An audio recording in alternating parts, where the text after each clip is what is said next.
For most folks, heading to the Italian countryside would mean you break out a bottle of wine and pour a few glasses.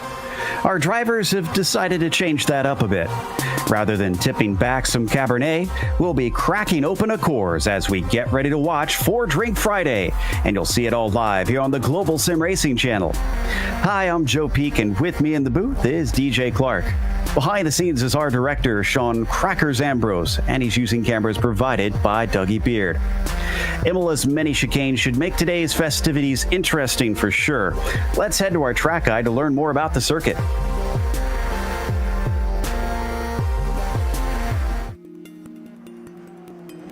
Welcome to the Autodromo Internazionale Enzo e Dino Ferrari, but most race fans know this place as simply Imola. This circuit in the northern part of Italy has seen some of the highest highs and lowest lows in motorsports history. The various tragedies that have marred the track left no choice but to alter it in the name of safety. While it originally featured mostly fast, sweeping corners, its modern 3-mile or 5-kilometer version is punctuated by tricky chicanes and incredibly technical turns. iRacing includes the Grand Prix layout and a moto version, which adds one more chicane to the front stretch. Tamburello is perhaps the most notorious of the corners for claiming the life of multi-time world champion Ayrton Senna when it was still a single breathtaking turn. Now the Triple Apexer not only offers potential passing opportunities, but catches out drivers quite frequently. While heavy braking zones are everywhere, because few places allow the cars to get up to speed, overtaking is generally seen as an exercise in frustration. As if to almost counteract this quality, the track itself is situated in a gorgeous public park and sends the drivers through the beautifully calming Italian countryside.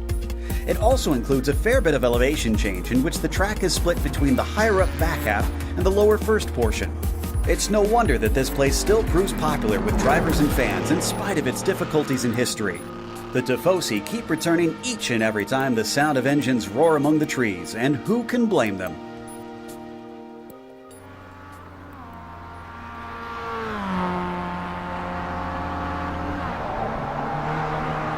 The beautiful Italian countryside should be a great setting for what might be a day of some interesting driving. But, DJ, we take the diminutive little MX-5s to what is usually a Formula One track. So what is this going to look like?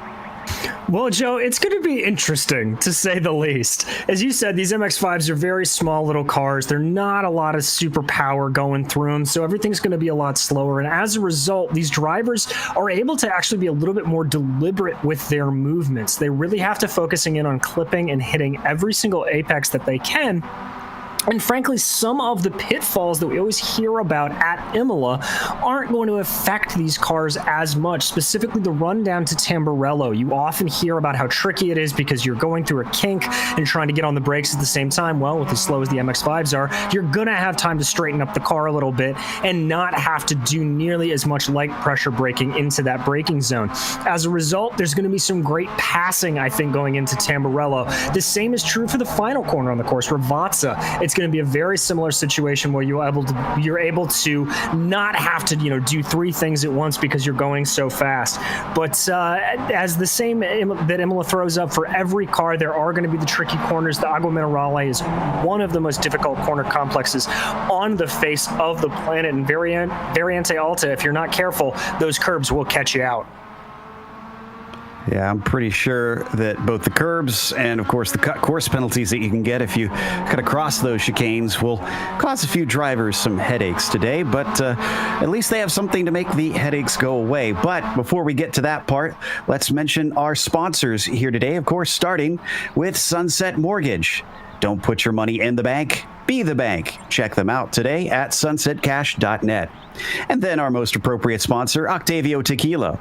Celebrate now. For a great tasting tequila, go to octaviotequila.com and purchase today. And finally, Century Financial Consultants, making the rest of your life the best of your life. You can check out their website at centuryretire.com. And of course, for today's race details, real quickly, we'll take a glance at those. Is going to be slightly different today from what we expected. DJ, would you mind running that down? Most certainly. Well, Joe, it's not going to be 4-drink Friday. It's actually going to be 5-drink Friday because we are running an hour-long session here at Imola, and the way that those drinks have to be consumed, that's what makes this league so much fun. What you have to do is before the checkered flag flies, you have to finish off 5 adult beverages. Now, it can be a beer, it could be a glass of wine, it could be a shot, but if you take something less than a normal can of beer, you also have to drink the same equivalent in water. So you're not able to cut the rules by ripping off a couple of shots. Now, the other thing of import in that is that when you take that drink, you have to be completely stationary in the car. You can't be moving. You can pull off to the side. You can do whatever. And we've seen some alternating strategies on how that takes place. We've seen guys stop at the beginning of the race right before they even cross the start line and pull a couple of drinks. Then we've seen it spaced out over the course of the race. It is up to these drivers.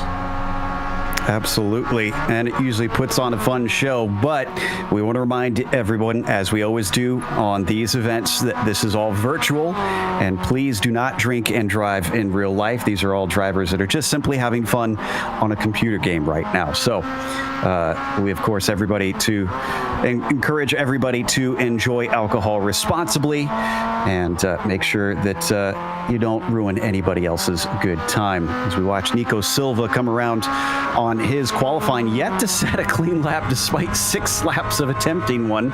He's got 2.5 minutes left to go, which doesn't leave him a whole lot of time because it takes about 2 minutes just to do a single circuit around here. Right now, Corey Latvala is the quickest of those who's put a time in here in qualifying.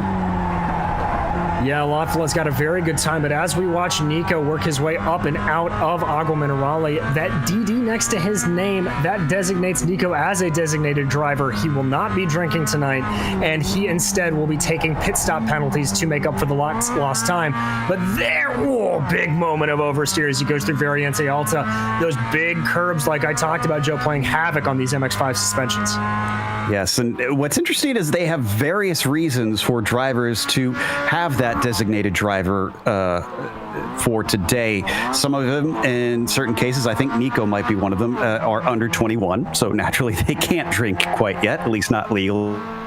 And then for others, we got an interesting one from Michael Johnson. Remember, he is a driving coach and professional driver. Well, he actually has to race tomorrow, so he can't take part today like he would like to.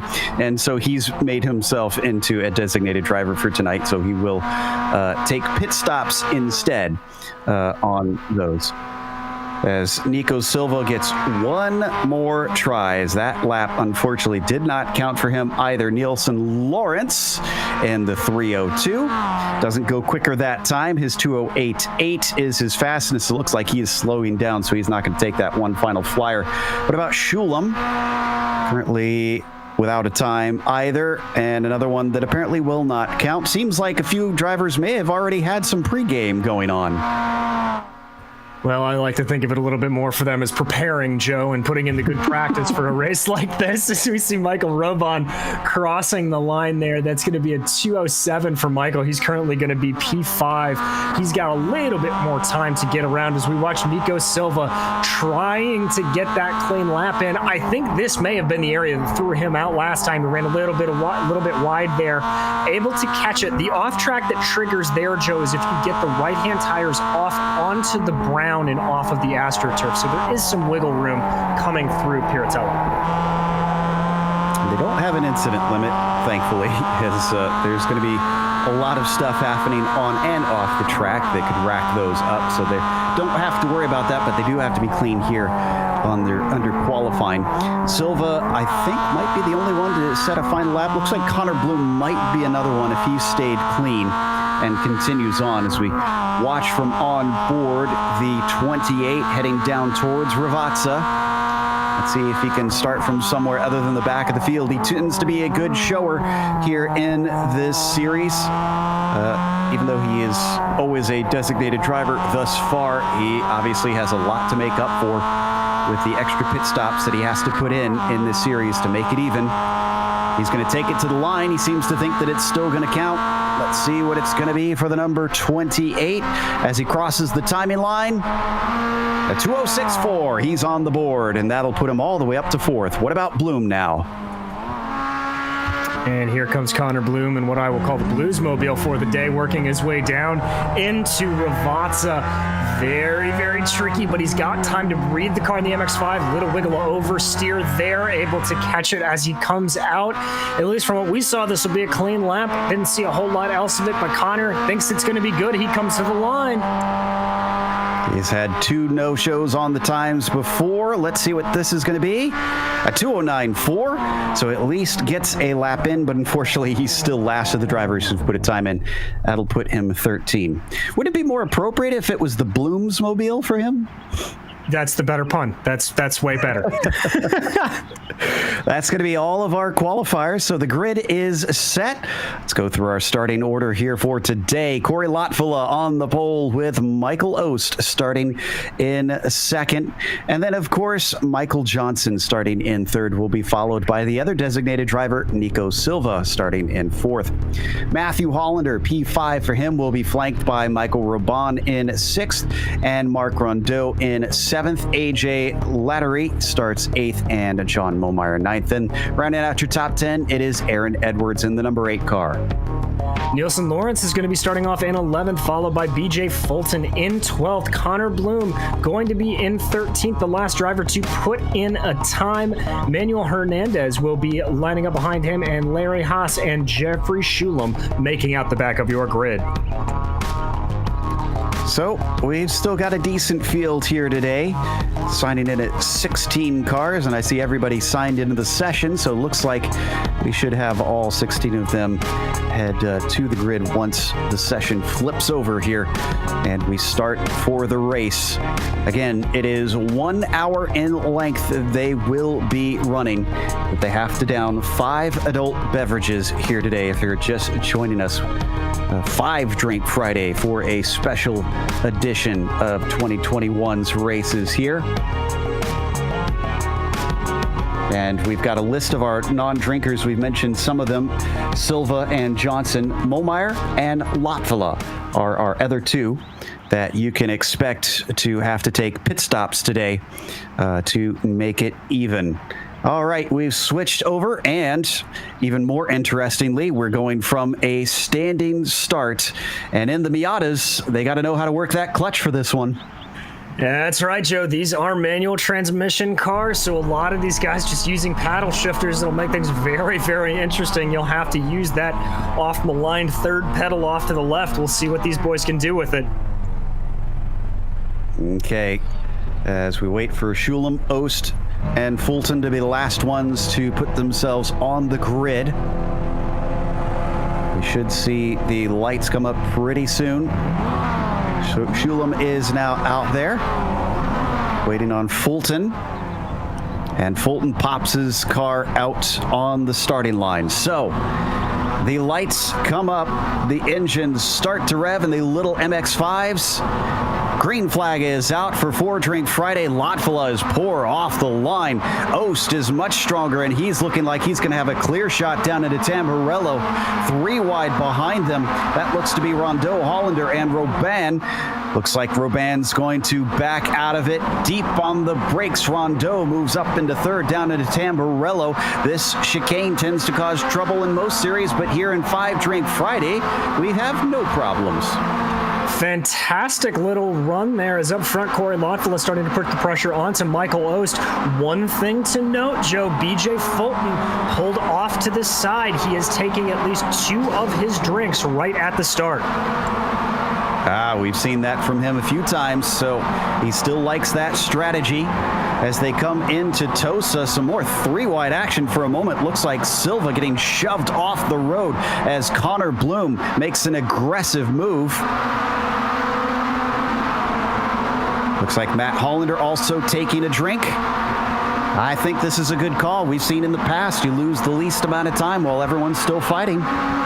Exactly. You let everybody kind of space themselves out a little bit, slice and dice, and you may be able to avoid a little bit of first lap carnage, although these guys doing a very good job to keep everything nice and easy as they wind their way out of Agua Minerale. Such a tricky corner. But oh, there it is. I jinxed it. Looks like Larry Haas and Manuel Hernandez had a problem. Do either of them decide to take a drink? No, they're going to keep going. Rondeau did stop and take his first beverage. We're going to watch the replay. Looks like Michael Robin also got turned around, unfortunately. And there's the end of the incident. Let's take another glance. Agua Minerale, as we follow on the chopper, offers an awkward braking zone, and when you aren't expecting the other car to slow up that much, obviously sometimes you get into them. Yeah, just got right into the back of them there, but both cars able to spin out those tires and keep on going. You can see Ost out in the lead, and that's Lotvilla chasing him. Does appear that Edwards is stopping. I think this is one of the DD designated stops.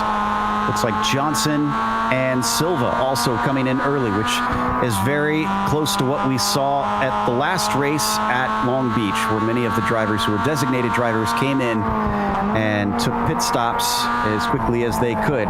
We ride on board with Ost, looking back at Corey Lotvilla, chasing him, coming up into Tosa. They've stretched out over Lawrence by about 5.5 seconds, but neither of these two have stopped for their first drink.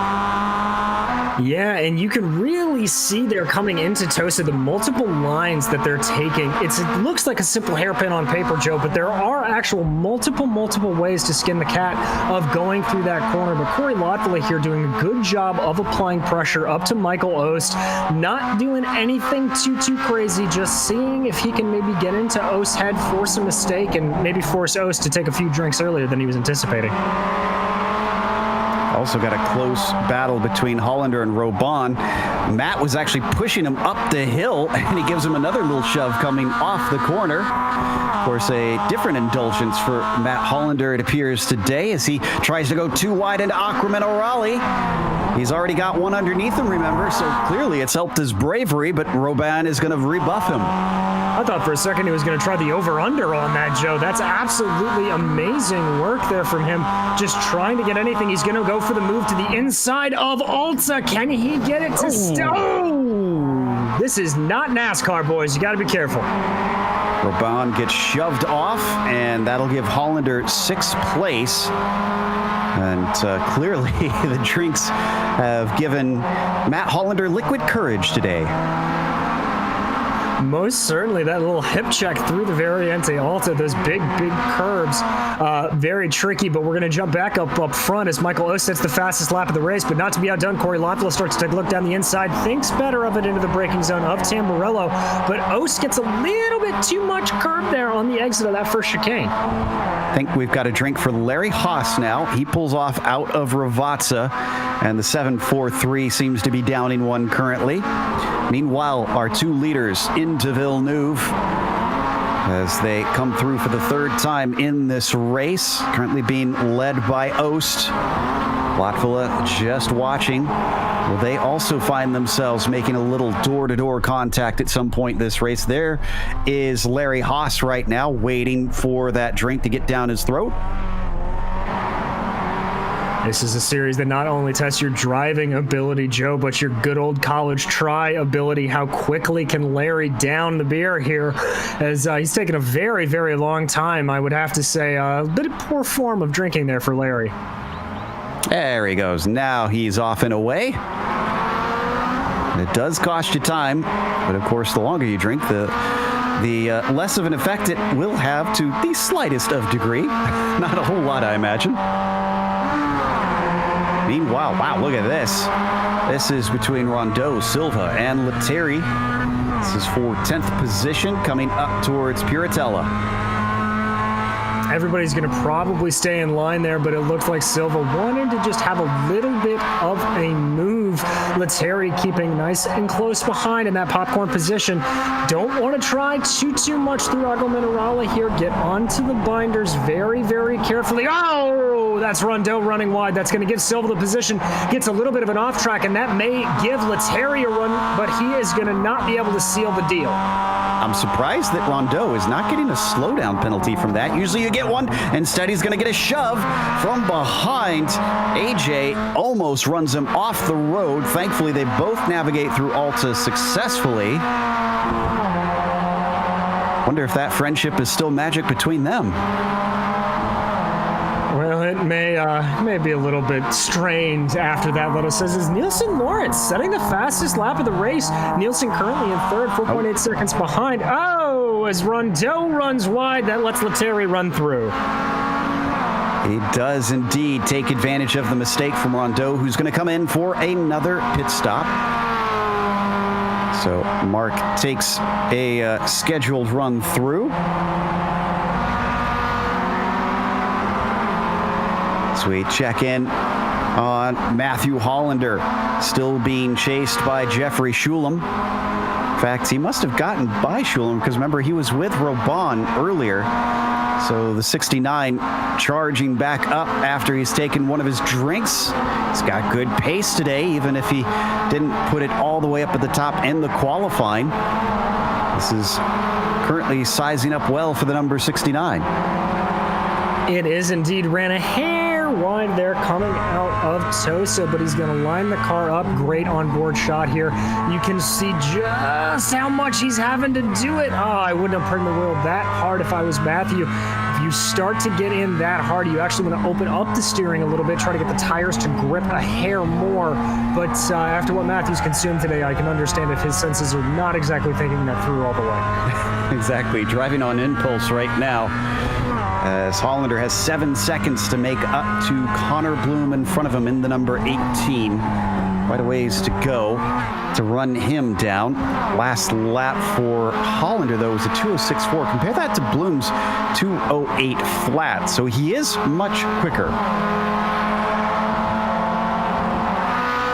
He is. Hollander certainly has the speed. It's just a matter of if he can keep it together and keep it nice and clean as Michael Ost, almost seeming to yell at Nielsen Lawrence saying, no, I want that fastest lap. Thank you very much. Takes it back. But watching Hollander, there's a bunch of little micro mistakes. As there we see is that Rondeau pulling off to the side to take a drink. We also had a mistake from Corey Latvala that cost him about 2 seconds. And the 22 is now 3.2 seconds back from Ost, finally giving the 68 a little bit of comfort. He was under quite a bit of pressure there for the first few laps. You can see our second place Latvala going by the halted car of Marc Rondeau. That's why they have that rule that you have to be off the racing line when you stop and take your drink. And even still, it does create a little bit of a problem, as you can see there in the background. Rondeau getting back and on his way. Michael Robon, though, taking a quick drink off to the side of, I think that's Tamarello. But Latvala and Ost, something to keep in mind, neither of these drivers have taken any of their drinks yet. Most of the guys have at least taken one, so that is going to cost them, and that 3.7 second gap back to Nielsen Lawrence, that could come back to bite him. I actually think, if I'm looking at it correctly, normally we talk about drivers being the first to, the highest up who have taken their pit stop. Well, today it's the highest who have taken their drinks, and Matt Hollander is in that position in 5th currently. Other drivers behind him that have taken theirs include the likes of Rondeau. Silva's taken a stop instead of his drink since he is a DD. BJ Fulton, as we know as well. Looks like this is Schulem and the 13. He has stopped, where is this? Is this after Piratella? I think it is. Yep, you hit the nail on the head. That is just outside of Piratella. Schulem did that after he ran into a couple of problems, although, Joe, we called it. Corey Latvala coming into the pits. Ah, okay. Yeah, Latvala, another of our DDs. So he's getting another one of those done. Is anybody going to follow him in? Most everybody I'm seeing is just streaming on by. Got a nice little battle between Lettieri and Robon. This is for 8th position.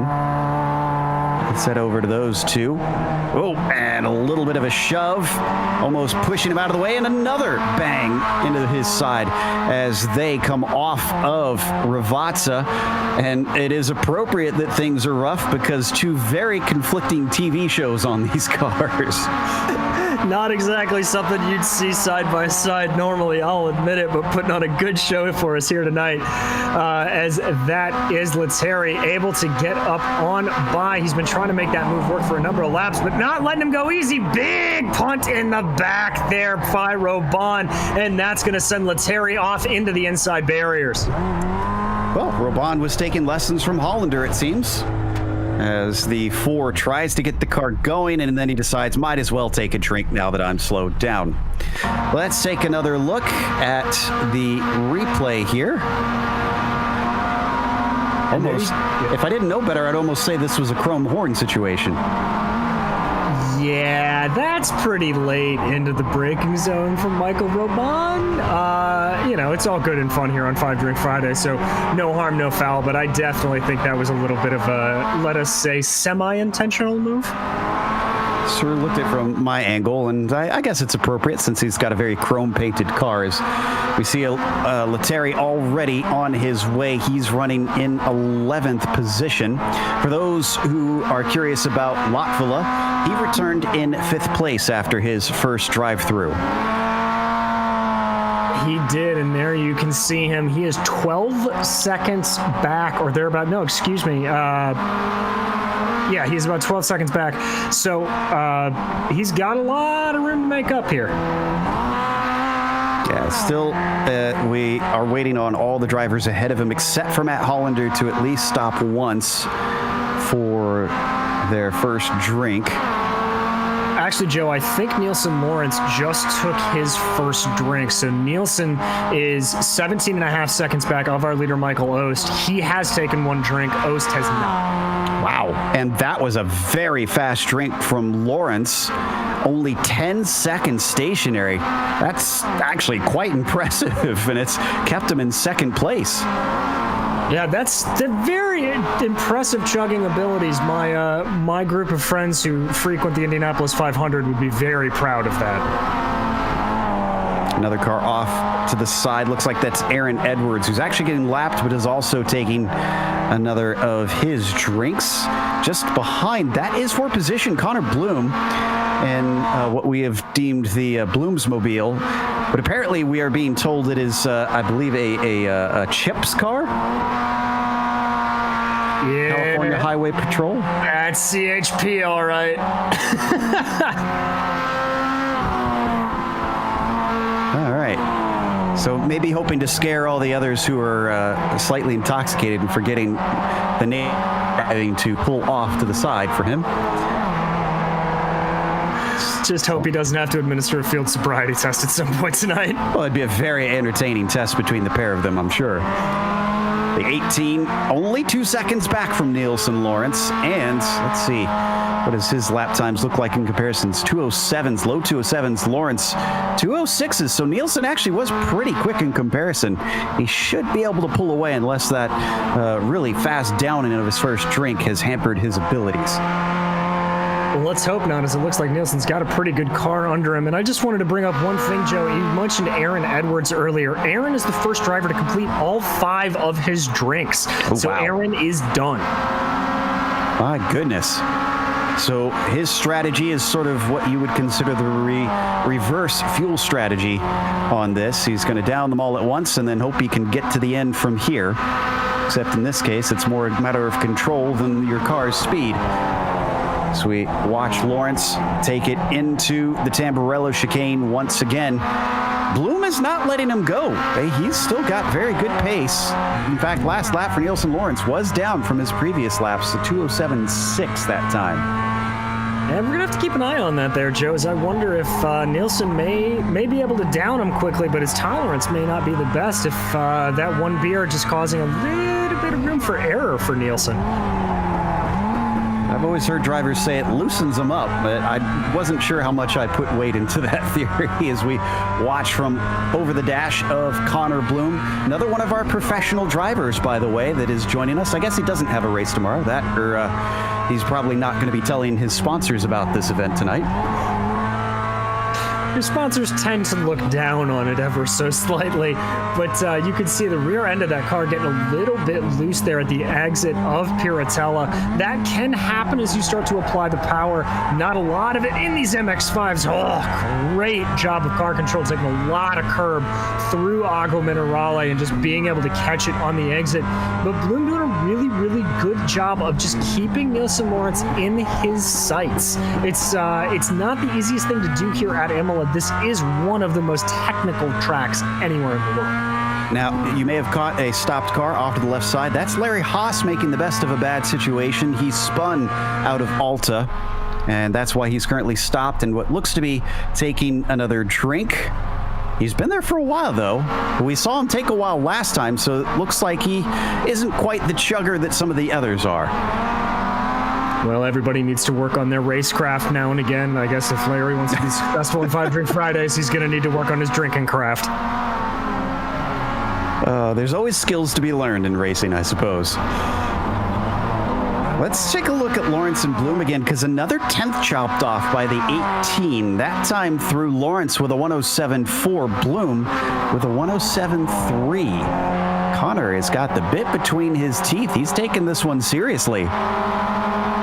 He really does. Connor just absolutely putting the pedal to the metal here. I think the one thing that could help him even more is if he can somehow alter that scheme on the fly and get the cherries and berries rolling. It may just scare Nielsen off the line even more. But Connor doing an absolutely wonderful job. And there you see, once again, those sort of just little problems that we've seen from Nielsen, not running perfect laps time in and time out. And that cost him dearly. I think that cost him at least 2/10 coming through the exit of Villeneuve. Yeah, he's down to 1.4 seconds. So Connor Bloom might be a little bit more in control of himself at this point. Lawrence takes it through Piratella. That looks a little more smooth than the prior 2 corners. We hop on board the highway patrol car, and Connor Bloom has it down to 1.2 seconds. He's coming fast now. He very much is. Perfect application of the throttle out of Agua Minerale. He took that absolutely wonderfully, starting to tow in behind him. And Joe, these cars may not be the fastest cars in the world, but they are still aerodynamic to a degree, and so the draft will come into effect here, albeit a little bit. And Bloom, being as close as he is, he'll be able to pull up behind Lawrence even closer. Yeah, mostly we see that with these MX-5s on the front stretch. So I do expect that Bloom should be within the range. Question is, how much is he going to gain? Let's watch here. For reference, it is 0.8 of a second as he comes off of Ravazza right now. So let's see if it starts to creep down as they pick up speed. 100 miles an hour, 110 miles an hour. In fact, it's gone up slightly. That's interesting. So Nielsen very clearly being a bit of a naughty boy and listening to the broadcast as well as driving and drinking, pulling triple duty tonight, and he clearly heard us bemoaning him a little bit and decided, you know what, I'm going to prove you wrong. And so was able to pull that out a little bit more, but the gap is now down to about, it's back up to 9/10 of a second. So Nielsen responding well here. Also had another stopper, Jeffrey Shulam, in his 13, has taken another of his drinks. As we watch Lawrence lead Bloom up to Tosa. Very steep hill here, and he needs to carry as much speed as possible. All right, Corey Lotvilla with his second drive-through of the night. As a designated driver, he needs this to make his win legal if he can manage to beat everybody else on track. Otherwise, the results will not count for him. It's interesting, Corey taking both of his drive-thrus at the 10 and 20-minute mark, so clearly just trying to space this out well. Could be an interesting strategy for him, and once again, I have to point this out, Joe, Michael Ost, our leader, still hasn't stopped.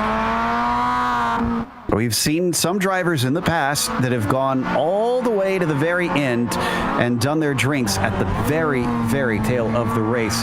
We watch from on board Ost, looking at Silva.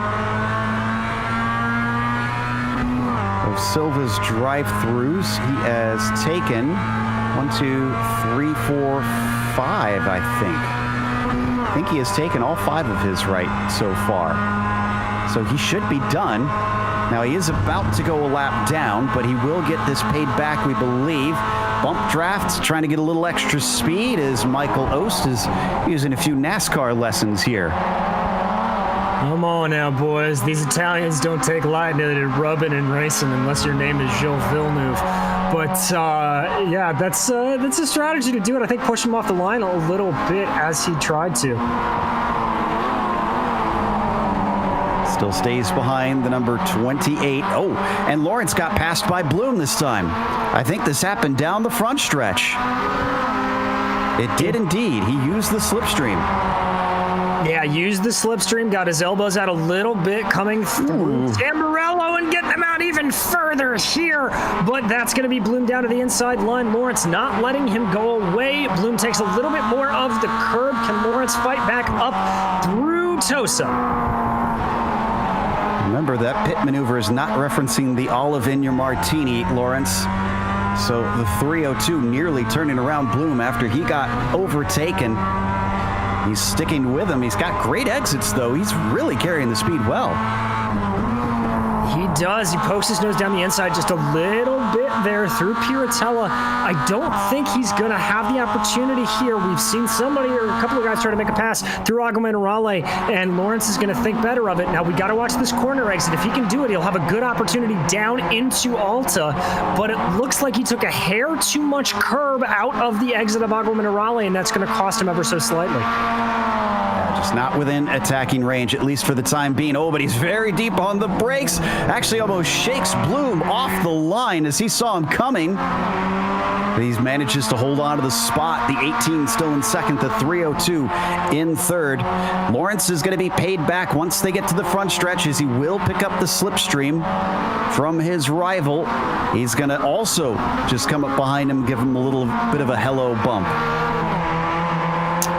He is, and here he goes. This is that power off of the final corner. Wow. Boom, runs wide. A little bit of a bump draft there for Lawrence here. He's going to push up right behind him. Oh, great camera angle. You can see how close they are. They're bump drafting at Imola. Almost, I guess Lawrence figured he might as well keep it up, because I thought he timed it wrong coming off of Ravazza and got into the back of him. Now he slips to the inside, looking to outbrake Bloom. Wheel to wheel through the Tamburello chicane. Neither of them willing to give up. As they exit the corner, I think the advantage goes to the 302 ever so slightly. Crosses him over.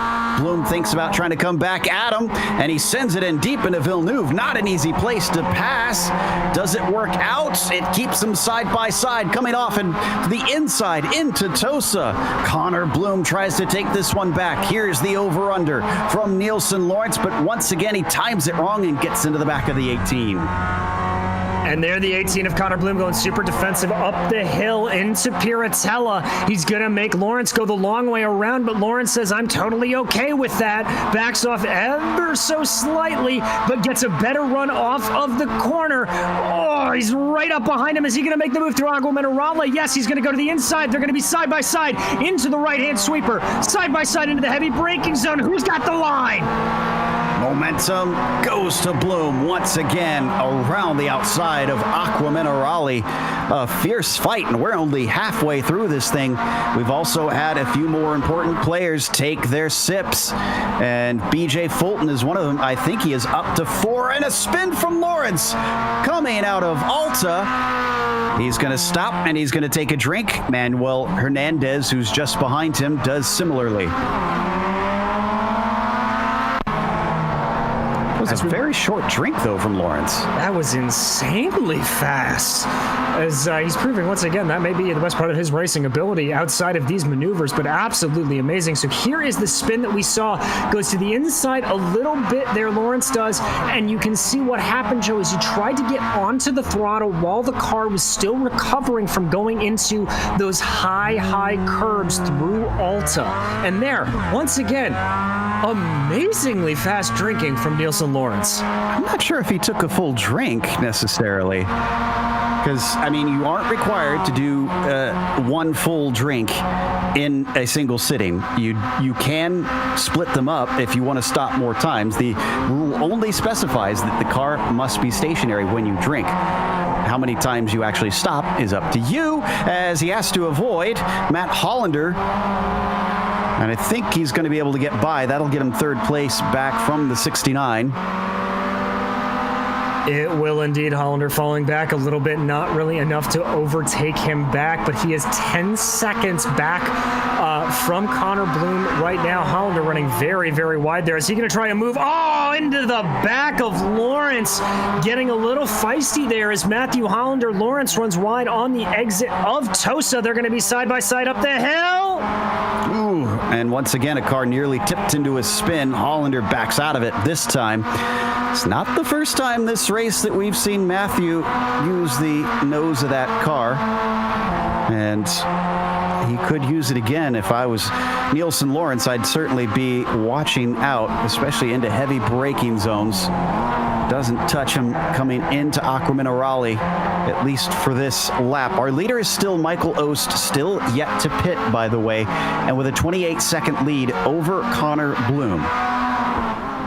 Well, and now it's something to keep an eye on now that Connor is going to be running in clean air as Hollander able to get very, very good run there out of Alta. He's going to be right up behind the gearbox of Nielsen Lawrence. The question here being is if he's smart enough to wait until they get the full effect of the draft or if he's going to try to make the move going down into Ravazza. He does the latter. This car squirreling. Big hit from Lawrence. They come together, but they keep it going. Hollander back into third place. Lawrence will get the draft coming down the main straight, but he's going to decide to pit this time. Yeah, so Nielsen just saying, you know what, I think I got a little bit of damage here maybe, and going to come in to top off on fuel. Yes, so we do have to remember that they usually do have a fuel stop in this series.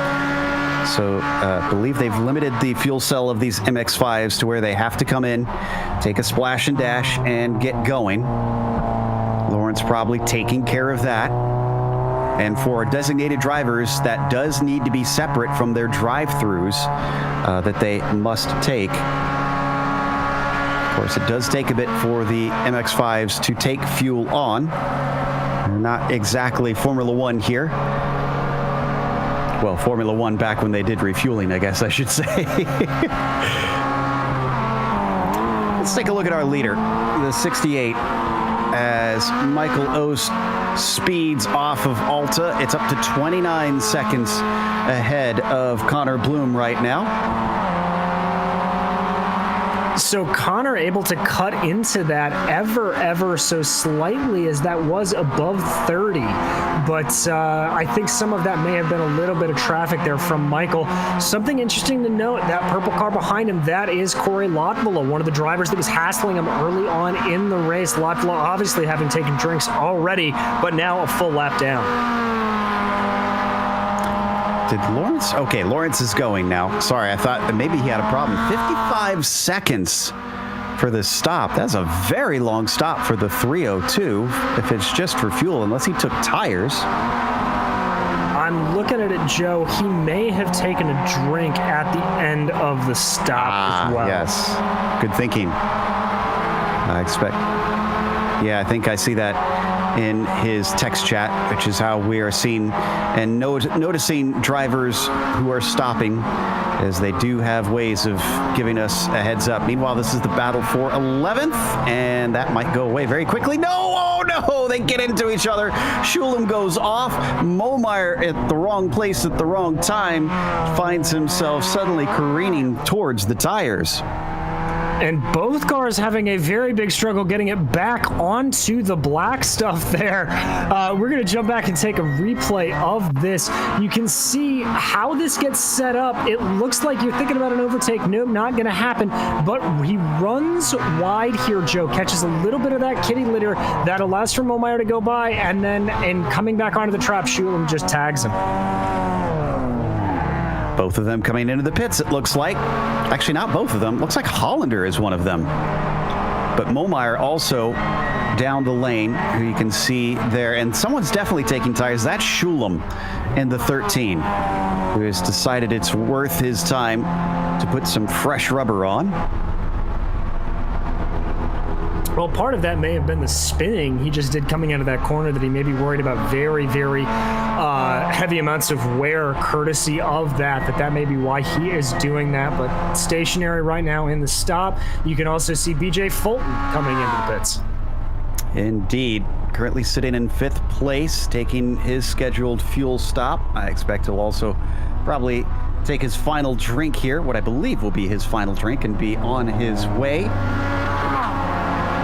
We'll see if he can hit ludicrous speed once he's out and gone. AJ Lettieri also in.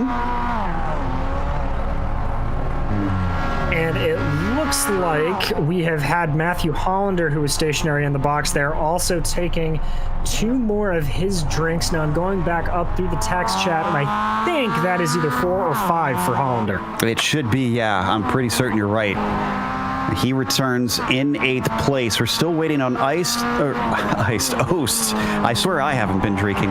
Connor Bloom, Michael Robon, all 3 of our top drivers right now to stop it all. Nice little battle here. This is between Lawrence and... Oh, no, that's a lap down, actually. Lawrence is not fighting for position with Ost. He's not, but we've seen the speed from Michael Lawrence, and it'll be interesting to see how they compare here. Lawrence clearly not getting the memo that he's a lap down. He wants to attack Michael Ost. Ost, your leader, 30 seconds up the road from Connor Bloom, but once again, Ost has not stopped to take a drink yet, and behind him, Nielsen Lawrence has taken several.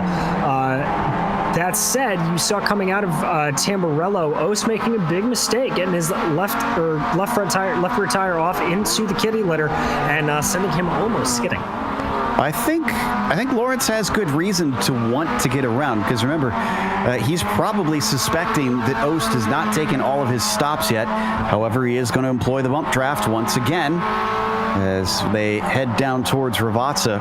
But yeah, Lawrence knows he's going to get paid back later. And speaking of payback, he might find himself getting some of that the way he's treating some of these other drivers. Ost getting roughed around by the 302 coming down the hill.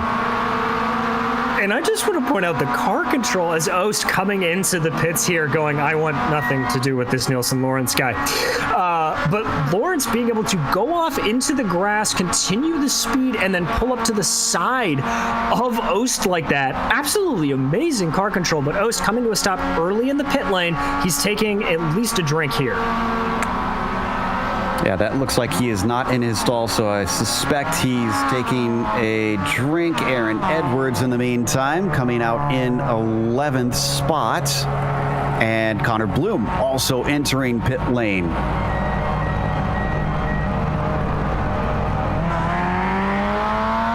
Now, I do like the theme that we've got going with the likes of Aaron Edwards, obviously referencing some very recent memes. But not only that, if we look on the back, I think if we could get a close up on his license plate,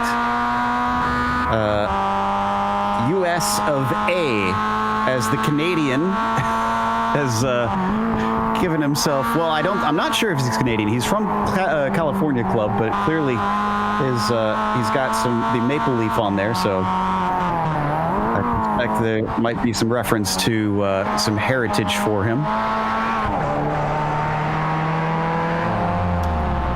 Been a long time for Ost, but he's also taking his pit stop as he's finished his drink. Bloom also in his pit stall, getting service done. Yeah, so both of them, I think, did top off their belly tanks, as it were, taking a drink before they came in, but just getting the fuel up here. The gravity-fed fuel, as we like to sort of think about it, is Hernandez coming by. Ost right now, Ost waiting in the pit lane. Such a long stop with these gravity-fed fuel tanks. Not the fast pump through, but Michael Robon yet to stop, but he has pulled out into the lead. Okay, then.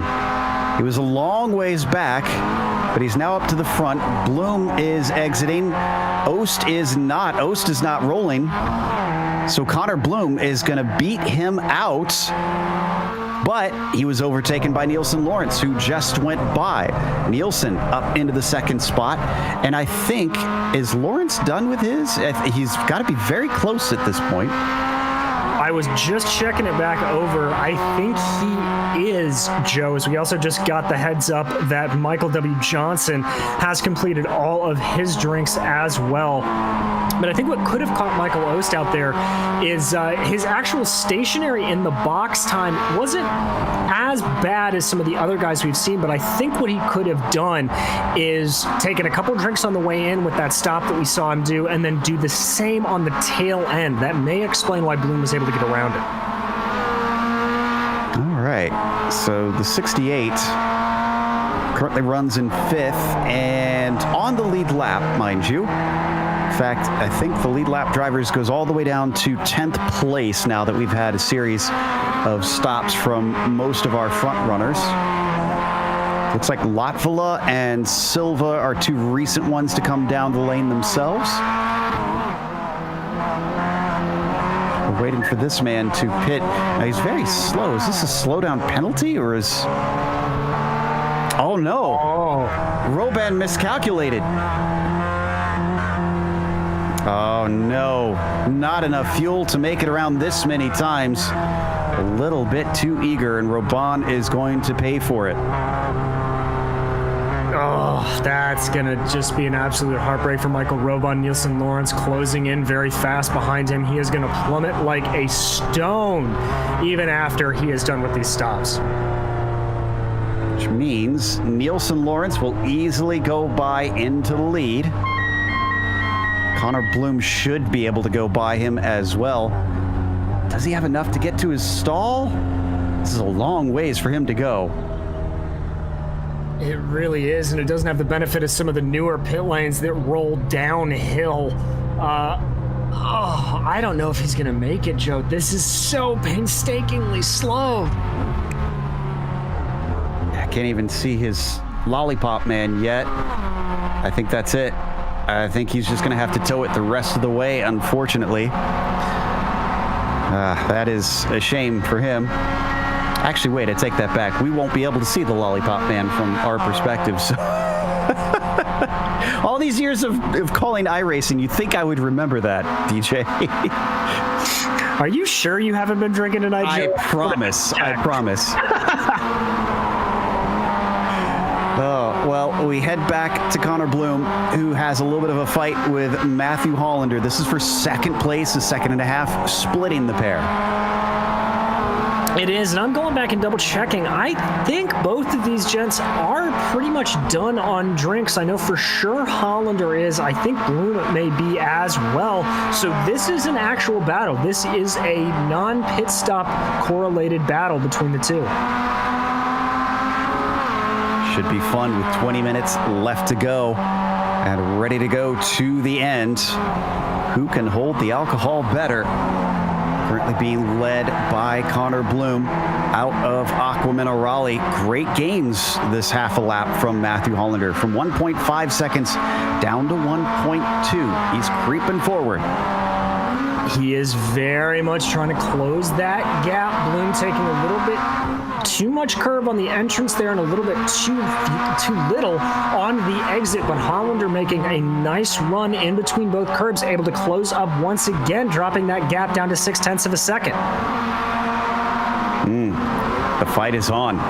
Connor Bloom is going to give a big tow to Matthew Hollander down the front stretch. Does Hollander take the pass? Well, the other question is, can he make it clean? We've already seen him, unfortunately, have a few contacts along the way with other drivers. He's closing in, starts to lessen it to about 2 car lengths as they get up to 116 miles an hour, a single car length. Now he's right up to the bumper. Defensive move. Oh, but he comes back across him as Bloom finds himself getting a tip from the 69, and they head into Tamburello. He'll stay back behind them. They've got lap traffic in front. Larry Haas could play a wrench in this. And they've got to be a bit careful here, Joe. Michael Ost only about 4 seconds down the road from these two. So if they continue to fight there, you can actually see Ost in the back of your screen. If they continue to fight, both drivers run very wide.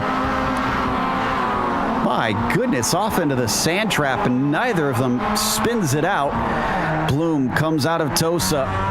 He's under threat. I think Hollander got a good enough run. He could maybe try something into Piratella. Does he dare? Yes, he does. He ducks it down to the inside. Tries to outbrake him. He's given space at the apex. He can't quite do it to the outside, letting them through. Larry Haas making sure he doesn't get involved. They all continue on unscathed. And Hollander deciding not to make a move up here through Agua Minerale, but that car just squirreling around on him. He's not going to be close enough to make the run into Alta unless he is able to just be absolutely as late can be on the brakes. And indeed, he brakes earlier than Bloom, I think, wanting to give Bloom a little bit of a chance to sort of pull away. He's trying to time that run off the start-finish line just right. Is there some irony in a car covered in a certain type of leaf chasing down a police car right now? No irony at all. I have no idea what you're talking about. The 69 continues to hassle the 18 as they head down the front stretch. And this time he's much farther back. I don't think he's going to get the same shot that he did last time. No, I think Matthew was trying to time that right coming out of Alta and just misjudged it. He was very, very uncharacteristically early on the brakes, frankly, going into that corner. So he's going to want to learn to sort of rejudge his strategy on how he wants to do that for this next lap. Able to close right back up, though. That gap now very, very quickly down. Much better through Tamburello from the 69. We've already seen them try side by side into Villeneuve. They're not going to do it a second time, it appears. Still, both of them using every inch of track, just drifting off into the grit and gravel. But Hollander is going to take a wider entry. The shallow run from Bloom could compromise him. And yet again, we could see Hollander take a dive into Piratella. He gains, he ducks to the inside. Can the 69 complete the pass this time? He's fully alongside him, but no, powering the long way around. That is actually brilliant stuff from the 18. Even if they weren't under the influence, that would have been an impressive defense. Very, very smart from Connor Bloom, knowing that momentum around there works absolutely perfectly. But look at the run Hollander got out of Agua Minerale as they power down this short, narrow straight. Is he going to try to go for the move here into Alta? He is to the inside. Now he's late on the brakes. Can he make it work? Big contact between the two. They both hold it together, and he tries to come back on, barely gets enough track before he slips in behind. Now he's going to give him a shove, pushing him faster down the straight, looks to the inside into Ravazza, but a late defense from Connor Bloom denies him for this corner. Yeah, but it looks like Hollander got a very good run out of Ravazza 1 if he can hold it here through Ravazza 2, but he goes wide a little bit, carrying so much speed. I don't think it cost him too terribly much. That draft's still going to be in massive effect. So here comes Hollander, powering down the straight. His best chance is going to be going into Tamburello. Bloom goes defensive, weaving back and forth. And behind them, don't forget about Michael Ost, who has run them down now. Oh no, they both come together and they're into the wall. Looks like Bloom is able to keep going. He's very slow, though, and Ost comes up behind him, gives him another little hello.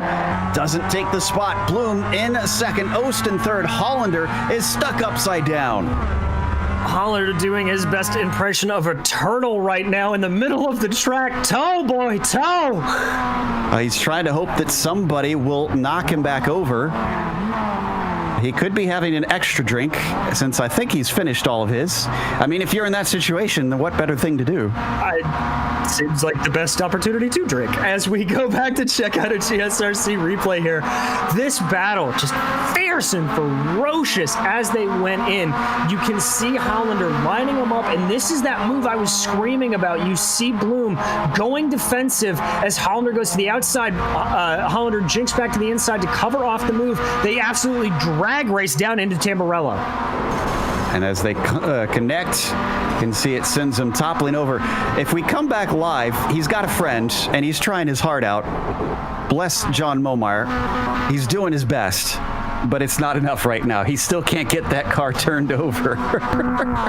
Somebody cue the Randy Newman. You've got a friend in me. I feel like this is more appropriate for Yakety Sax, if I'm honest. Yeah, the way. Oh! There we go. Hey, you got him! All right, so car running once again, and Matthew Hollander actually only went down to 8th from that. No side by side between Bloom and Ost. Bloom fends him off, but Ost now gets the run. Let's hope that they can keep it from coming to tears like it did with Hollander. Now the question is how much was Michael Ost watching what Michael Bloom did here, or Connor Bloom did here, as Ost goes to the outside. Now that's going to set him up for the inside of Tamburello if this drag race goes on that long. The twisty nature of this track, though, it's going to give a back and forth. Ost pulls ahead. He's got a full car like Bloom goes for the crossover. Can he be late enough on the brakes? No, he's going to slot back into line.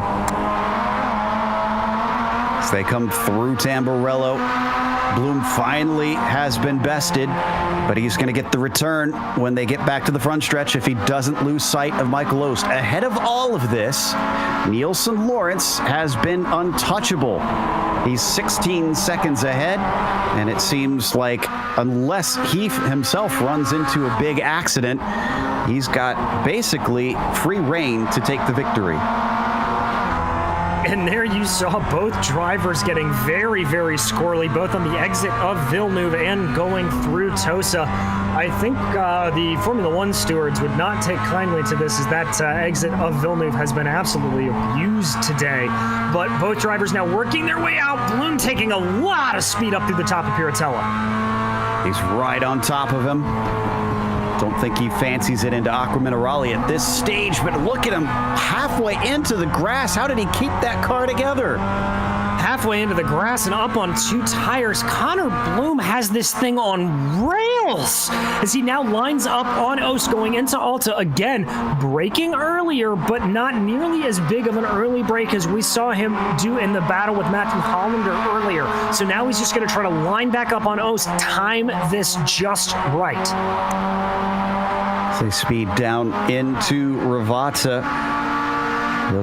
This is going to be another great shot for Connor Bloom to get back up into P2, unless he wants to just sit behind. Oh, but he makes a mistake into the first part of Ravata. Will this cost him his opportunity? It looks like it will form now, Joe, as he is now going to be about a second back, and that is about the optimal draft window for these cars. But we're going to go back. Hollander, this is Hollander fighting with Silva. Hollander trying to work his way back through the field and looking for the over-under on Silva as he comes off the corner. He's been in this situation before, but not with Silva yet. As he approaches the left-hander of Piratella, he takes a little peek, comes back to the racing line, another little peek, sends it very shallow into the turn. Can he actually make it through? No, he gets pinched down. Silva is going to hold on to it. Silva, one of our designated drivers here today, not taking alcohol, but extra pit stops instead. By the way, the top of those drivers is Michael Johnson, sitting in 5th. But there you see the run that Hollander got coming out of Agua Minerale. He's going to be on the outside lining up for the first part of Tosa, or for Alta, but he crosses himself over, goes to the inside, climbs up the curb, and Silva able to fend him off, at least through this corner, but Hollander is not to be denied. He's still charging. Oh, and he's going to take off into the grass. He's not lifting. He sticks with it as he has the inside into Ravazza. He's got to make the corner now, though, with dirty tires underneath him. Somehow he holds on the inside of Nico Silva through the second apex. He's strong off, and now Silva gets the better run. He could get it right back. There's a joke in here somewhere about Hollander being good on the grass, but I can't think of it right now as we watch Silva bump drafting as hard as he can down the front stretch. He had the rub of the green that time. He's lucky he didn't spin out. Meanwhile, as they come up into Tamburello, Nico Silva braking hard. hard and off into the grass himself. Oh, is he going to tip into him? No, they managed to avoid each other. Silva bounding over the curbs has to give it up as Hollander back into 8th. And remember, this is the driver that was caught on his lid for the better part of a lap. Matthew Hollander fighting back like this. This is incredible. Never give up, never surrender as they come up to Tosa. Let's glance back in on that battle between Ost and Bloom. And here they come through Tamburello themselves, actually close to lapping Hollander. Just a few seconds up the road, honestly. That's how much time he lost sitting and waiting for someone to be kind enough to flip him back on the tires. Still, surprising to see Bloom as far back as he is. Not sure. Whoa! And that might be why, as Bloom has a big slide coming off of Villeneuve. Yeah, it looks like he locked up the front tires coming into the second part of that chicane and just couldn't get the car slowed. I thought for a little bit that Connor Bloom was just sort of keeping him at bay the best he could, but it looks like he was just making minor mistakes. But we're going to jump back here to BJ. Yeah, BJ Fulton is fighting with AJ Lettieri. It's the battle of the initials. The 277 pulling off onto the front stretch, trying to carry as much speed as he can to shake the number 4. But as we watch on board BJ Fulton looking back at AJ, he's going to get ever closer, and he's trying to weave to break that slipstream. BJ being very, very heads up about that, just trying to break it the best he can, but I don't think AJ is going to be quite close enough to be able to make a move here. Still pokes his nose out to the insides just to try to scare him off a little bit, but look at the speed he carried through the corner. My goodness. As AJ loses a little bit of time, maybe taking it too hot into Tamburello, backs it up, and tries to see if he can do it again here in the next 7 minutes of this race. But running out of laps in this hour-long event, AJ is going to have to make something stick soon. He most certainly is. He needs to find the point when he can just get that power down and get the car is going as hard as it can, but he just don't know how he did that. But we're going to jump back here to Hollander and Silva as that battle's heating up once again. Still ahead, Nico Silva trying to hold back the 69. Oh! And almost coming off and spinning it around, whipping the tail out of Tosa. Matt Hollander, who we ride on board with, is going to have to regain a little bit of what he lost as they break into Piratella. Car looks strong into there still. Heads it down the hill towards Aqua Minerale. Reeling him back in inch by inch. He's got about 3 more laps to do it. He does, and I'm looking at that wheel there, Joe. I gotta think his tires are absolutely screaming out in agony. You know, these MX-5s, they are not used to going for a full hour-long race. Most of the races you see these MX-5s do on the sim is about 45 minutes long. Whoa! Big jumps, and he catches it again! What? How did he catch that car? He had him fully crossed up, and yet somehow it didn't get spun around. Let's take another look. Physics don't work like this. I don't know how he caught this car, but watch his hands here. Absolutely incredible. Loses a little bit on entry and then takes a big whap from the curbs. That was in full 180 on the steering wheel. Just incredible. So that allows him to keep fighting on. Same thing with Fulton and AJ, as they are split once again by less than half a second. Down into the braking into Tamburello as we ride on board with Hollander closing in on AJ, who's certainly looking a little bit quicker than a student driver. Oh, he thinks about it into Villeneuve. Doesn't make the move. Side by side through Tosa. BJ Fulton and AJ stay in their position. Looked like AJ tried for an over-under, but he timed it wrong and unfortunately got into the back of the 277. Yeah, he did, but both cars get their way through Piratella nice and easy there. Good job from BJ Fulton. He ran a little bit onto the grass coming out of Tosa, but was able to keep the car under him. Big closing speed there from AJ Lettieri through Aqua Minerale. That throws BJ Fulton offline. He gets off into the grass. Drag racing down now into Variante Alta. BJ on the right side, AJ on the left side. AJ breaks deeper. Can he make the corner? He's very slow. They're going to bang again. And AJ manages to hold on to 6. BJ Fulton roughhoused out of the way.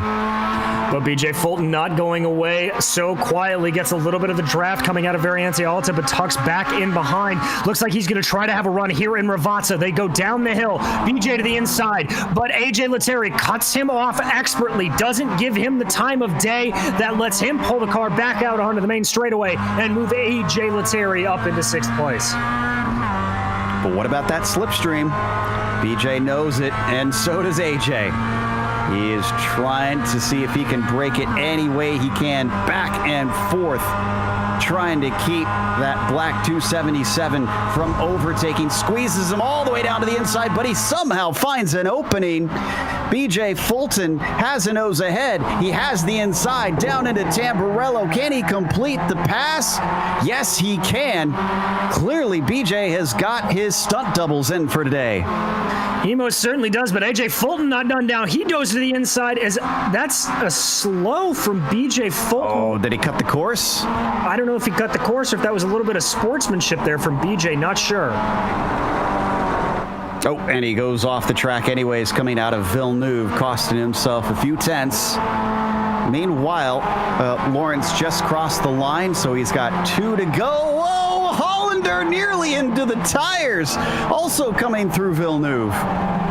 Son, you're supposed to keep the car on the black stuff, not out there.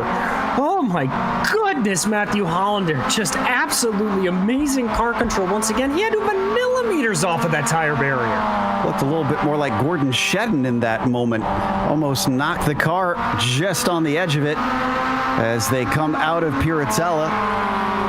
He's got half a second up to Nico Silva, and he's not taking no for an answer. He is not. Good close there out of Agua Minerale. He's going to pick up a little bit of draft here.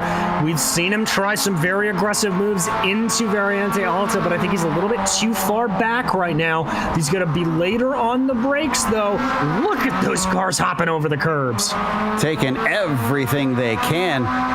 Still a great launch from Hollander. And once again, for the second time, he takes it onto the grass, gets the inside down into Ravazza, and Silva can't do anything to defend, but he looks for the over-under and times it with perfection. He is going to sneak through on the first apex, but will he get paid back on the second apex? Just a little bit. Hollander has slight better momentum, and now he has the slipstream.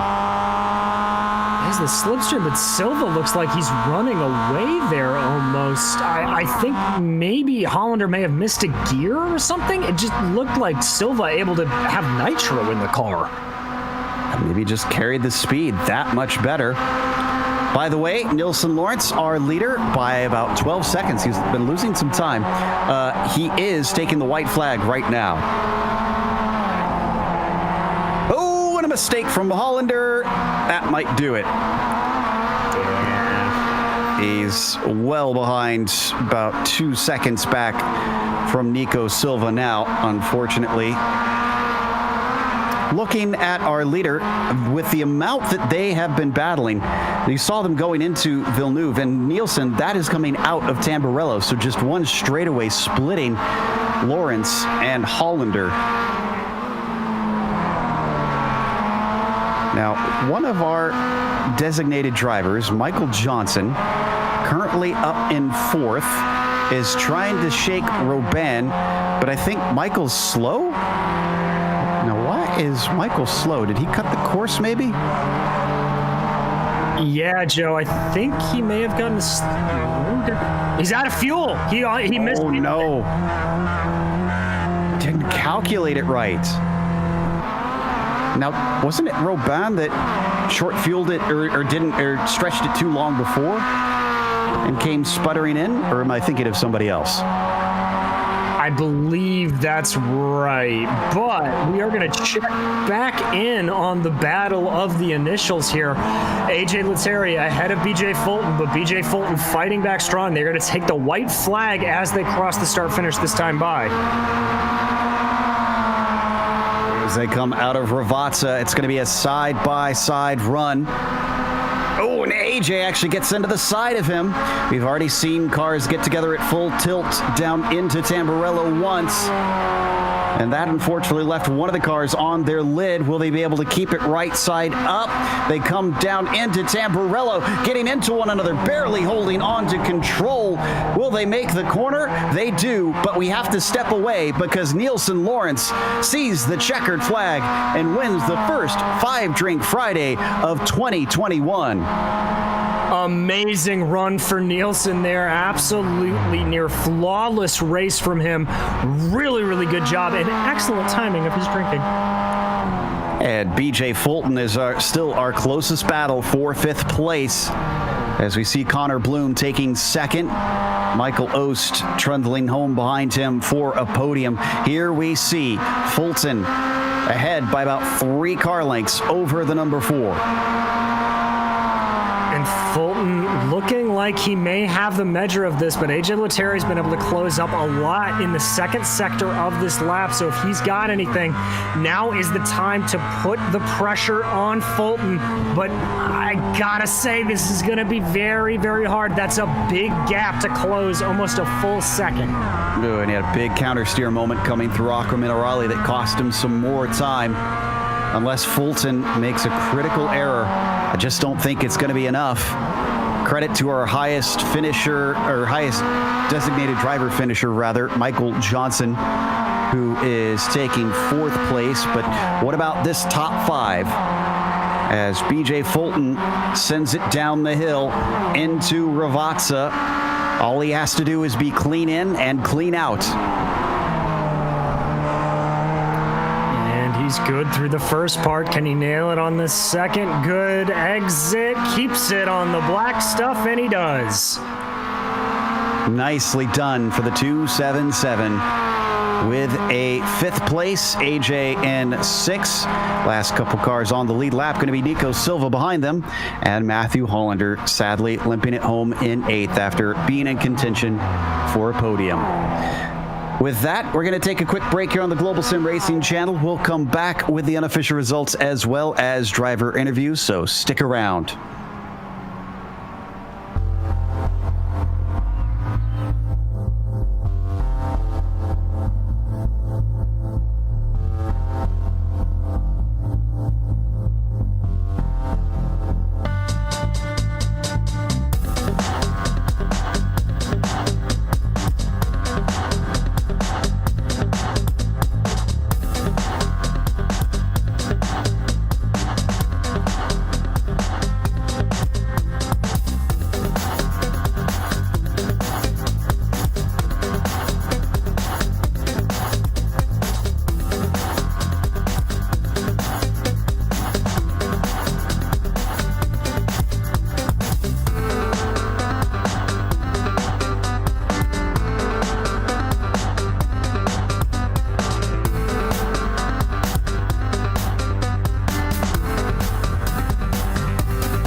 Welcome back to Autodromo Enzo e Dino Ferrari, more commonly known as Imola, and probably the name that our drivers will be more cognizant of and be able to actually understand. As Nielsen Lawrence finishes in the lead today with the win from 11th on the grid, managing his consumption the best, with Michael Ost finishing second behind him and Michael Johnson taking third. Connor Bloom finished in fourth today with AJ Lettieri in P5. Nico Silva took 6 ahead of Matthew Hollander, who at one one point was upside down on the track. BJ Fulton was 8th today, last car on the lead lap, with Michael Raban in 9th and Aaron Edwards rounding out your top 10. In 11th was John Momeyer, followed by Jeffrey Schulam and Manuel Hernandez, 2 laps down. Larry Haas was 4 laps down, and Corey Lotvilla 8 laps down, with Mark Rondeau rounding out your field, a resounding 23 laps down. And looks like we've got our winner ready to talk to us, the 302 of Nielsen Lawrence, our victor today, as we pull him in. And Nielsen, it looked like a lot of fun out there, but you certainly had some good battles along the way. I mean, tell us about what it's like trying to take these MX-5s around here, because I know they love to bounce over those curbs, but throwing a few drinks into the thing seems like it would make it maybe a little nausea-inducing. Yeah, to say the least. Yes. They have the suspensions of 4x4 trucks. They're not good, and it gets sideways quick. So, as you were having some of those early fights for the top spot, I mean, did you have any thoughts about trying to pace your drinking in accordance to the battles, afraid that it might affect your judgment in the heat of those moments? Not even a little. I'll be honest. I've been drinking since about 3:30, 4 o'clock this afternoon, and I didn't slow down. I figured the drunker I got, the better I'd run, and here I am in the winner's circle. So we got that going for us. That makes it all the more impressive. So then I have to ask, in honor of racing in Italy here today, do you have any wine amidst that pregame? Shoot, no, but now that you talk about wine, I might have to go get me a glass or two. I think it'd be the most appropriate way to celebrate, sir. Congratulations. Thank you. Y'all have a great night. Thank you for covering us.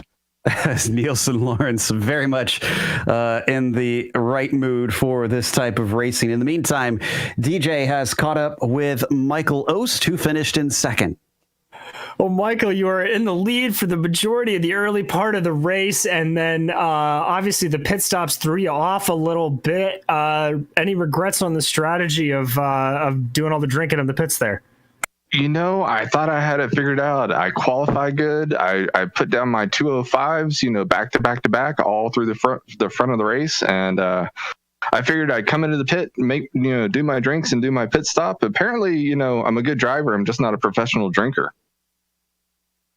We were actually making some jokes during the broadcast about who is a better driver, who is a better drinker. No, I mean, how was it out there in these MX-5s at such a tough track like this? We were talking about in the broadcast how I thought it may have been a little bit easier because you don't have the sort of lightning reactions like you do coming into Tamburello, where you've got to brake and straighten out the car at the same time. But talk us through.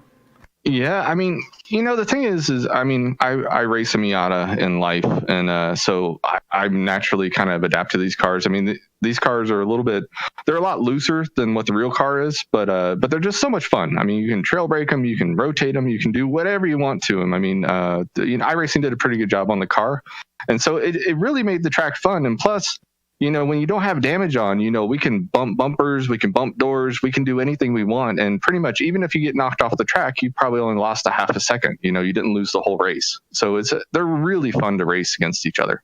And it's really tight. We can bump draft each other and everything. So it's really fun. That we certainly saw a good amount of that bump drafting today. I mean, with any bad feelings about any of it, I know there was a lot of contact up and down the field, but I'm assuming it's just all in good fun with a series like this. Oh yeah, a series like this. A series like this is just for fun. I mean, it's just good times. Good racing. Close racing. That's all we really want to do. Well, fantastic, Michael. And I don't know if you're going to keep drinking or if you're going to go sleep it off. But either way, congratulations on 2nd. Yeah, 2nd is nice. I like it. I just got to improve my drinking. I thought I figured it out in college. Apparently, I didn't. Well, I have some pointers from back in the day that I can give you if you hit me up after the broadcast. Thanks, brother. I appreciate it. Thanks, POC. Thanks, Michael. And now Joe Peak has caught up with our 3rd place driver, Michael W. Johnson.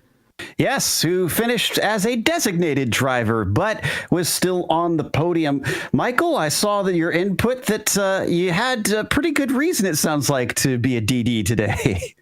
Yes, I'm working tomorrow, and we have a 12-hour bottle to throttle rule. So if I'm going to be on the throttle in less than 12 hours, which I am, I can't be drinking. So I decided to go DD today. Now, in your time racing in the real world, have you done much of the standing starts like we had today? I raced in World Challenge for a while, which is now SRO.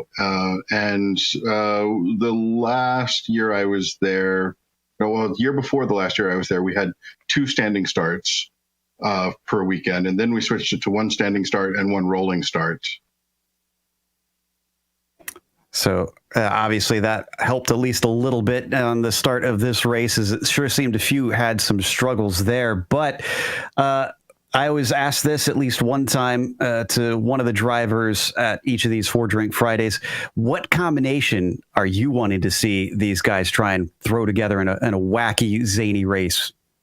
I would love to see the rally cars at Spa, because it is my favorite track on the planet. Every track I've been to around the world, I love them all, but I compare them all to Spa. And I think the rally cars there, especially if we can figure out a way to turn off some penalties and stuff, we could have an absolute hoot drifting around Buhan or going through Blanchiment sideways. I think it would be an absolute hoot for the fans, the audience to watch and see us just kind of goofing off and maybe not intentionally drifting, but sometimes that's just what happens when you've added a few drinks. Absolutely, of course. Well, I like that idea, and I think I'm going to petition iRacing to add a few of the super stadium truck jumps in there if you're going to do that, because that would be awesome. I'd love that. Well, congratulations on a podium today, and can't wait to see you at the next POC race. Looking forward to it. Thanks. That was Michael Johnson, who was our 3rd place finisher. And that closes out our interviews here for our 4 Drink Friday, which is 5 Drink Friday today in a special race. So before we go, let's thank our sponsors, of course, starting with Sunset Mortgage. Don't put your money in the bank, be the bank. Check them out today at sunsetcash.net.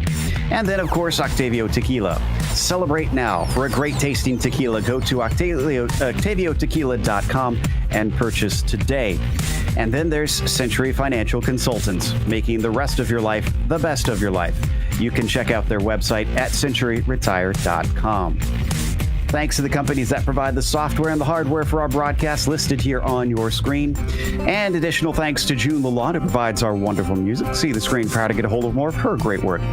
Thanks to the team today, Sean, DJ, and Dougie. If you'd like to find out more about GSRC, including upcoming races, you can find it at globalsimracingchannel.com or check out our social media on Twitter at GSR Channel, Facebook at Global Sim Racing Channel, and Instagram at GSRC_Graham. If you'd like to support us, check out our merchandise store at gsrc.storeenvy.com, where we've got that link in the description below. And make sure that you subscribe to our YouTube channel while you're down there so you don't miss a moment here on GSRC. The next race for 4 Drink Friday comes on February 19th at 9:45 p.m. Eastern. We'll find out what they have in store for us next time here soon. But we also have upcoming races for other series listed on the screen. So check those out and mark them down on your calendar. But until next time, race clean, race hard. We'll see you on the track.